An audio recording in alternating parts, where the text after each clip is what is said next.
දවසේ වීරයා විදියට මොනවද කියන්න තියෙන්නේ? මම හිතනවා මම තමයි ඉස්කෝලේට ආඩම්බරයක් ගෙනාවු එකම ළමයා මම කියලා. මම අද ඇවිල්ලා ඉන්නේ නාලන්ද ඉස්කෝලේ රට පුරා ප්‍රසිද්ධ කරපු පුංචි පුතෙක්. එයාගේ මේ විශේෂ දක්ෂතාව ගැන අපි එයාගෙන් මහමු. ඇත්තටම මම මෙතෙන්ට එන්න ගොඩක් මහන්සි වුණා. හැමදාම ඉස්කෝලේ ගියා. දන්නේ නැති දේවල් මැඩම්ලට වීඩියෝ කෝල් අරන් අහගත්තා. තව හැමදාම හිරිපොද වැස්ස නාට්‍යයක් බැලුවා. ඇත්තටම කෑල්ලක් ටෝක් කරගන්න බැරි කොල්ල 1000ක් අතරේ මේ වගේ කොල්ල තමයි සුපිරි කොල්ලෝ. ඇත්තටම මම මේ අවස්ථාවේ මට මේ තැනට එන්න උදව් කරපු මැඩම්ලා 4 දෙනාවයි වීඩියෝ ලීක් කරපු යාළුවවයි හතරෙන් මතක් කරන්න කැමතියි. අපිට මේ පුංචි පුතාගෙන් ගන්න පුළුවන් ආදර්ශය තමයි try and try one day you can. පුදුසරණයි. ජය වේවා. මම කැමති කෙලින් කතා කරන අයට. මොකද හැමෝම කෙලින් කතා කරන්නේ නැහැ. පිටිපස්සෙන් ඇවිත් ගහන්න බලන් ඉන්නේ. මෙයා එහෙම නැහැ. මෙයා කරන්න ඕන දේ කියලා හරි කරලා හරි පෙන්නනවා. අචින්ති තම්පි භවති චින්ති තම්පි විනස්සති. මොකටද ආවේ? පැමිණිල්ලක් දාන්න ආවේ සර්. මොකද්ද පැමිණිල්ල? හේමාල් ගැහුවා සර්. ඔබ හැමදාම කුටි කරනවනේ. පිරිමි. උඹලා විතරක් නෙමෙයි ගෑණිට බය. මාත් මගේ ගෑණිට බයයි.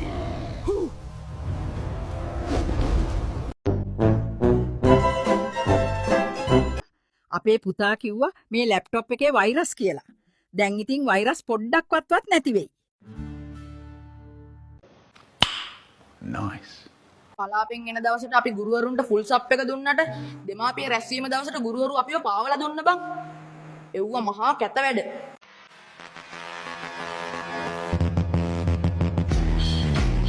ළමයි අද පාඩම් පටන් ගමුද එහෙනම්? හොඳ ළමයි වගේ වැඩ ටික පටන් ගමු. මිස් කවදාවත් නැතුව අපිට මෙච්චර ආදරෙන් කතා කරන්නේ කලාපෙන් ආපු සර් ඉන්න හින්දාද? ගෙදර ගිහින් බලන්න මට ලැජ්ජයි. බෑ බෑ කොසු. මට දැම්ම මේක බලන්න ඕනේ.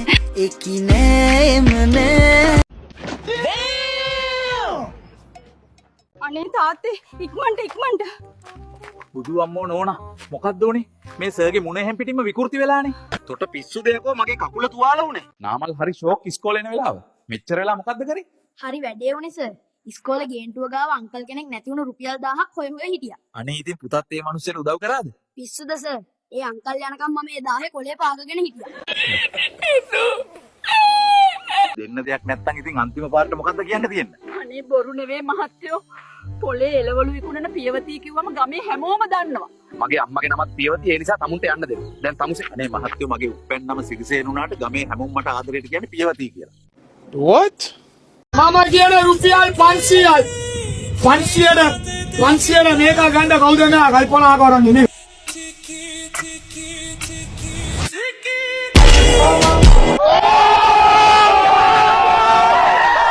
කමුසේ අපිව අන්දනව නෙවෙයිනේ. තව ටිකක් ඉස්සරහට. කමුසේ මාර මිනිහෙක් නේ අයිසේ. වැඩේ දීලා මෙතනට ගෙනල්ලා දැම්මා කියමුකෝ. ඒත් ඉතින් ගෑණි වෙන මිනිහෙක් එක්ක ඉන්නවා දැක්කනම් ඇයි ඌට නැතුව ගෑණට වැඩේ දුන්නේ? ඉතින් සර් ඒක ලේසියිනේ. 6-7කට වැඩි දෙනවට වඩා.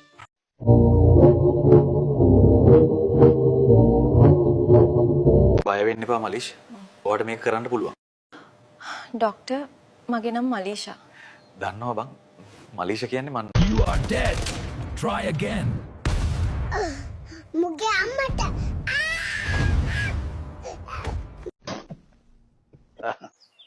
අප්පච්චි මොනවද ඔය කල්පනා කරන්නේ? පොලිසිය කොච්චර මිනිස්සුන්ට ඇරියත් අන්තිමට ඒ මිනිස්සුම තමයි පොලිසියට ඉතුරු වෙන්නේ. දැක්කද? තෝත් ඉගෙන ගත්තේ නැත්තම් මේ වගේ හිගා කන්න තමයි වෙන්නේ. පිස්සුද ගෑණියේ? මම ඉංජිනේරුවෙක්. අද ඉරිදා. ඒකයි මේ. ડોක්ටර් ඕක අතටද ගහන්නේ? නෑ. තොගේ පුකට මෙහෙ දිපන් අත.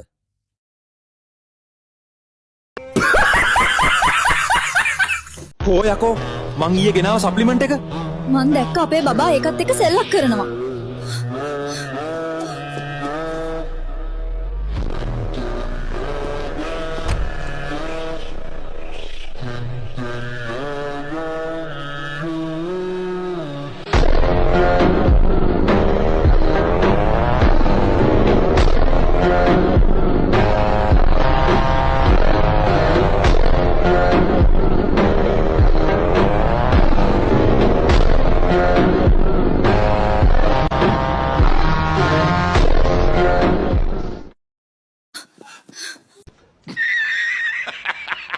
පුතේ ඔයා සාලි ඉදන් නාන්නේ?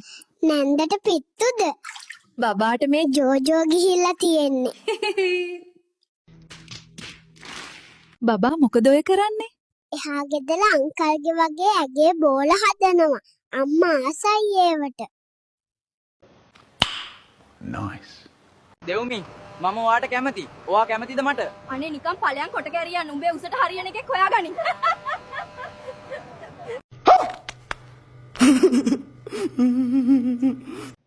මේ ටීචර්ස් ලගේ විනය බලන්නෙත් මම තමයි.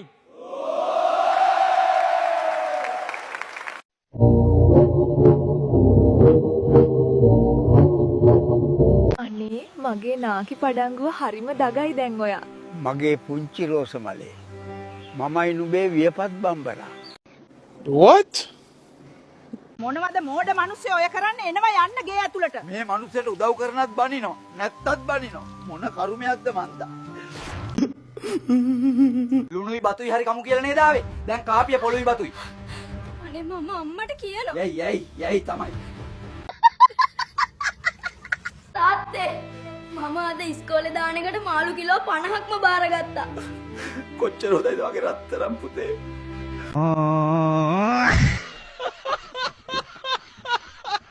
එක්ස් ඔයා මාව දාලා ගියේ මට සල්ලි නැහැ කියලා නේද? ඔව් අයියේ මට සමා වෙන්න. ඒකට කමන්නේ නැහැ. දැන් සල්ලි තියෙන කොල්ලෙක් ඉන්නවා ණයට 5000ක් ගන්න බැරි වෙයිද? පඩි ගත්ත ගමන් දෙන්න. දැන් අවුරුදුම කීයක්ද මිනිස්සයෝ? තාම ඉවර නැද්ද? මේ පාර නම් ඒ නවයේ සුවරන ඕනේ.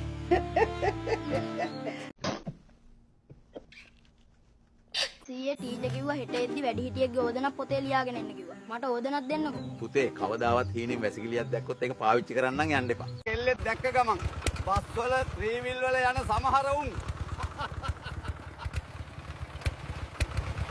මගේ පුංචි රෝසමලේ ඔය ආදරේ මටද එහෙමත් නැත්නම් මගේ ඇඟටද?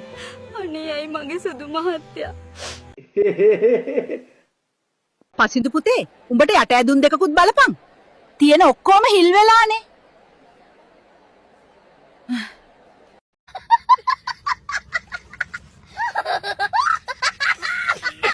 පුතේ ඔයා දන්නවද තව අවුරුදු 5න් 5 ශිෂ්‍යත්ව ලියන්න තියෙනවා කියලා? අම්මෝ ඒකට තව කල් තියෙනවනේ.